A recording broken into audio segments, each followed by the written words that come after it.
Video देखने वालों को नमस्ते। तो आज हम बात करेंगे चाइना के बारे में। तो चाइना जो है अंटार्कटिका पर चढ़ाई करने की तैयारी में लगा हुआ है। इसके बारे में जो है हम बात करेंगे। तो क्या है चाइना का मिशन अंटार्कटिका, उसको जानने से पहले जो है हम अंटार्कटिक ट्रीटी के बारे में बात करेंगे। तो अंटार्कटिका जैसे कि आप जानते हैं ये जो है साउथ पोल है और यहाँ पे किसी भी देश का कब्जा नहीं है और यहाँ पे जो है कोई माइनिंग एक्टिविटी वगैरह नहीं होती। तो एक समय था जब बहुत सारे देश जो है इस पर कब्जा करने के लिए लड़ रहे थे, कोशिश कर रहे थे। तो उस समय जो है इस सब को रोकने के लिए जो है अंटार्कटिक ट्रीटी जो है साइन हुई थी और इस ट्रीटी के तहत जो है ये तय किया गया था कि अंटार्कटिका का इस्तेमाल सिर्फ जो है पीसफुल पर्पस के लिए होगा, रिसर्च एंड डेवलपमेंट के लिए होगा और कोई भी डिस्प्यूट हैं वो बातचीत से सुलझाए जाएंगे। कोई भी देश जो है वहाँ पे कब्जा नहीं करेगा, ऐसी संधि जो है हुई थी। अब इस संधि को जो है अब तक जो है 54 देश जो है साइन कर चुके हैं। अब साथ में इसके साथ जो है साइन हुआ था मैड्रिड प्रोटोकॉल। अब ये प्रोटोकॉल जो है कहता है कि अंटार्कटिका में किसी भी प्रकार की माइनिंग एक्टिविटी जो है नहीं होगी। तो ये जो है तय किया गया था, लेकिन जो है इसको रिव्यू किया जाएगा 2048 में। अब चाइना का हम देखें तो चाइना इस समय क्या करने में लगा हुआ है। तो चाइना ने अब जो है वहाँ पे 5 रिसर्च सेंटर तैयार कर लिए हैं, 5वां जो है बनने जा रहा है। बहुत बड़ा जो है वो लॉजिस्टिक्स और इंफ्रास्ट्रक्चर नेटवर्क जो है वहाँ पे बना रहा है जहाँ पे उसके लोग जो है रह सकें। बहुत बड़ा जो है न्यूक्लियर आइस ब्रेकर वो बना रहा है। 2 पोलर आइस ब्रेकर जो है चाइना पहले ही बना चुका है और अब जो बना रहा है वो बड़ा मास लेवल का रहेगा और न्यूक्लियर रहेगा। तो बड़े पैमाने पे जो है आइस ब्रेकिंग का काम जो है ये कर सकेगा। तो पोलर रीजन में जो है आपको अगर एक जगह से दूसरी जगह जाना है तो यही आपके पास साधन होता है। साथ में जो है पिछले कुछ सालों में जो है चाइना के जो टूरिस्ट हैं उनकी एक्टिविटी जो है अंटार्कटिका में बहुत ज़्यादा बढ़ गई है। तो 8000 से ज़्यादा टूरिस्ट जो है चाइना के यहाँ पे विज़िट करने गए थे। तो ये भी एक जो है सडन जंप हुआ है, ये भी एक क्वेश्चन मार्क क्रिएट करता है कि जहाँ पहले 150 भी नहीं होते थे अब 8000 प्लस जो है विज़िट होने लगी हैं। तो कुछ यहाँ पे हो रहा है। इसके साथ जो है चाइना यहाँ पे वर्ल्ड का सबसे बड़ा क्रिल ट्रॉवर बना रहा है। क्रिल जो है एक प्रकार की मछली होती है, उसका शिकार करने के नाम पे जो है चाइना जो है वहाँ पे एक बड़ा सा ट्रॉलर बना रहा है और ये वर्ल्ड का सबसे बड़ा क्रिल ट्रॉवर होगा। अब इतनी सारे काम जो है चाइना यहाँ पे कर रहा है। अब क्यों चाइना ये सब कर रहा है, क्यों इतना हाइपर एक्टिव जो है चाइना उधर हो गया है, इसको समझते हैं। तो अंटार्कटिका में जो है बहुत बड़े भंडार जो हैं सोने के हैं, कोयले के हैं, लोहे के हैं, कॉपर, जिंक, निकल, लेड इन जैसे धातुओं के हैं जिनका भविष्य में जो है बहुत उपयोग हो सकता है। जिस तरीके से बैटरी वाली गाड़ियाँ आने वाली हैं, बहुत बड़ा यहाँ पे उपयोग हो सकता है।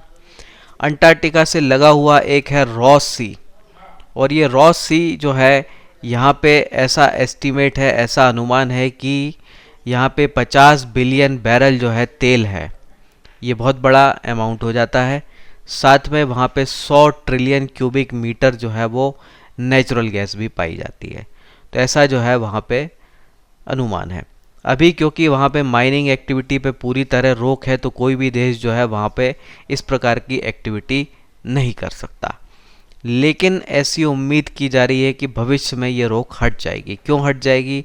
2048 में जो है इस प्रोटोकॉल का जो है रिव्यू किया जाएगा और क्योंकि ग्लोबल वार्मिंग बढ़ रही है, दुनिया का टेम्परेचर बढ़ रहा है, तो टेम्परेचर बढ़ने के कारण जो है कई जगह से बर्फ़ पिघलने लगी है। तो नॉर्थ पोल की बात हो, साउथ पोल की बात हो, वहाँ पे भी कई जगह से जो है बर्फ़ पिघलने की खबरें आती रहती हैं, आपने भी सुना होगा।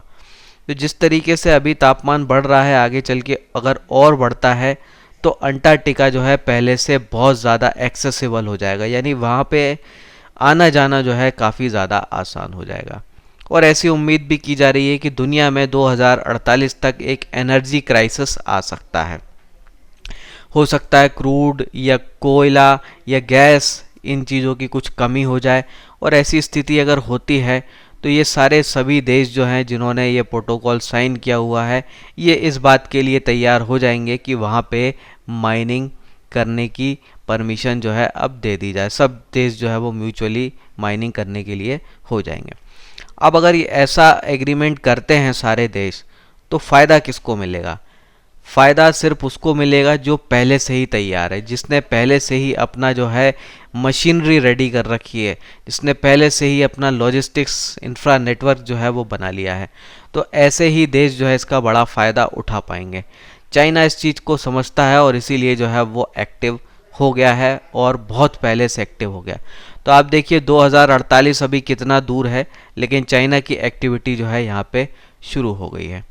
अब ज़रा कुछ खबरों को देखें तो खबरें जो है हमें ये बताती हैं कि ऑस्ट्रेलिया के साथ कुछ इनकी डील हुई है। अंटार्कटिक में जो है तस्मानिया जो ऑस्ट्रेलिया का है, वहाँ पे जो है चाइना के जो वेसल्स हैं वहाँ पे वो पोर्ट कर सकेंगे। ऐसी डील जो है ये हुई थी 2014 में। अभी इस पर खतरे के बादल मंडरा रहे हैं क्योंकि ऑस्ट्रेलिया के साथ संबंध चाइना के ख़राब होते जा रहे हैं। फिर साथ में जो है चिली से भी इनने कुछ एग्रीमेंट किए हैं अंटार्कटिका एक्सप्लोरेशन के लिए। अब एक्चुअल में क्या है कि चाइना का डिस्टेंस जो है वो बहुत दूर है साउथ पोल से, तो वहाँ से वहाँ तक जाने के लिए बीच बीच में इनको कई जगह पोर्टिंग करनी पड़ेगी, वहाँ रुकना पड़ेगा, अपना जो माल वाल जो है जो सप्लाई है उसको रीलोड करना पड़ेगा। तो उसके लिए उसको कई सारे अड़ोस पड़ोस के देशों की ज़रूरत होगी जो कि साउथ पोल के पास हैं। तो ऐसे सारे देशों के साथ जो है वो एग्रीमेंट करने में लगा हुआ है। तो एक अभी हमने ऑस्ट्रेलिया देखा, साथ में चिली के साथ भी कर रहा है जो कि साउथ पोल के काफ़ी करीब है। रशिया के साथ जो है इन्होंने एमओयू साइन किया है कि जो है हम वहाँ पे जो है जॉइंटली जो है एक्टिविटी कुछ करेंगे, इतना एग्रीमेंट साइन किया है। साथ में जो है एक बड़ा सा जो मॉडर्नाइजेशन जो चल रहा है वो भी यहाँ पे है। अब जो अमेरिका की एक्टिविटी यूजुअली यहाँ पे चलती रहती है उसका दबदबा ज़्यादा है, लेकिन कोरोना के कारण जो है यहाँ पे अमेरिका ने पूरी तरह इसको बंद कर दिया है। इसका फ़ायदा जो है चाइना उठा रहा है और वो बड़ी तेज़ी से जो है यहाँ पे काम कर रहा है। इतनी तेज़ी से कर रहा है कि वो जो है अमेरिका को मैच करने के काफ़ी करीब है और ये बात जो है ख़तरे की हो सकती है। अब कई जो है अमेरिका की जो मिलिट्री वेबसाइट्स हैं जहाँ पे जो उनके कर्नल जनरल आर्टिकल लिखते हैं वो इस पर चिंता व्यक्त कर रहे हैं।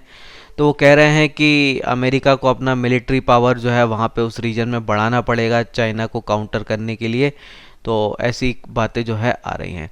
तो बीच में जो है अभी हाल ही में 28 अप्रैल 2021 को एक हाई लेवल मीटिंग जो हुई थी इस एरियाज़ में जो जुड़े हुए देश हैं उनकी और जो अमेरिका के एलाइज़ हैं उनकी। तो इन सारे देशों की मीटिंग हुई थी। मीटिंग का क्या आउटकम है वो एग्जैक्टली बाहर नहीं आया है, लेकिन ये मीटिंग जो है इसी एक्टिविटी को लेकर थी, अंटार्कटिका में जो चाइना की एक्टिविटी हो रही। तो अमेरिका का भी एक अलायंस बन रहा है वहाँ पे कई सारे देशों का जो वहाँ पे मिल के जो है काम करेंगे। और वो जो देश हैं वो है Australia, France, Germany, Sweden, Spain, Belgium, Poland, Italy, US, UK, Norway, Uruguay, New Zealand, Chile, Argentina और यूरोपियन यूनियन के कुछ देश, इस तरीके के देश। अब यहाँ पे देखिए कितनी सारी एक्टिविटी हो रही है चाइना की दूसरे देशों की, पर भारत की कोई एक्टिविटी यहाँ पे नहीं है। एक छोटा मोटा रिसर्च सेंटर को अगर हम छोड़ दें तो इसके अलावा हमारी यहाँ पे कोई एक्टिविटी नहीं है। अब अगर हमें ग्लोबल पावर बनना है, बड़ा देश बनना है, ताकतवर देश बनना है, तो हमें भी इस तरह की ग्लोबल एक्टिविटी में अगर हम उसको डोमिनेट नहीं कर सकते तो कम से कम पार्टिसिपेट तो करना चाहिए। पर प्रॉब्लम ये है हमारे देश का पॉलिटिकल स्ट्रक्चर इस तरीके का है कि कोई भी पार्टी की सत्ता आए वो लॉन्ग टर्म प्लानिंग कर ही नहीं सकती, क्योंकि सत्ताएं बड़ी अस्थिर होती है हमारे देश में। तो देखिए चाइना में जो है एक पार्टी की सरकार है और एक पार्टी की ही सरकार ज़िंदगी भर रहेगी, तो वो 2048 में उन्हें क्या करना है उसकी प्लानिंग कर सकते हैं। पर यहाँ जो है प्लानिंग हम 2024 की करते हैं, फिर 2000 जो है हम 29 की करेंगे, क्योंकि सरकार आएगी कि नहीं आएगी पता नहीं, और उसके बाद वोट बैंक का भी देखना है।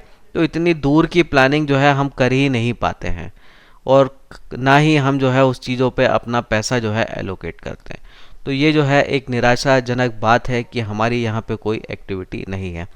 और आपका जब दुश्मन इन्वॉल्व है, चाइना जैसा आपका दुश्मन, तो ऐसी जगह अगर चाइना सफल होता है तो उसकी ताकत बहुत बढ़ जाएगी और वो चीज़ जो है आने वाले समय में हमें ही मुसीबत करेगी। इसलिए ज़रूरी होता है कि हम जो है यहाँ पे पार्टिसिपेट करें। तो सीधा ना कर सकते हो तो कम से कम जो अमेरिका या उसके साथ वाले देश हैं उनके साथ जुड़ के ये काम कर सकते हैं, पर वो भी अभी नहीं हो रहा है। तो इस पर जो है आप अपने विचार रखिए, कमेंट्स रखिए, फिर मिलेंगे हम। जय हिंद।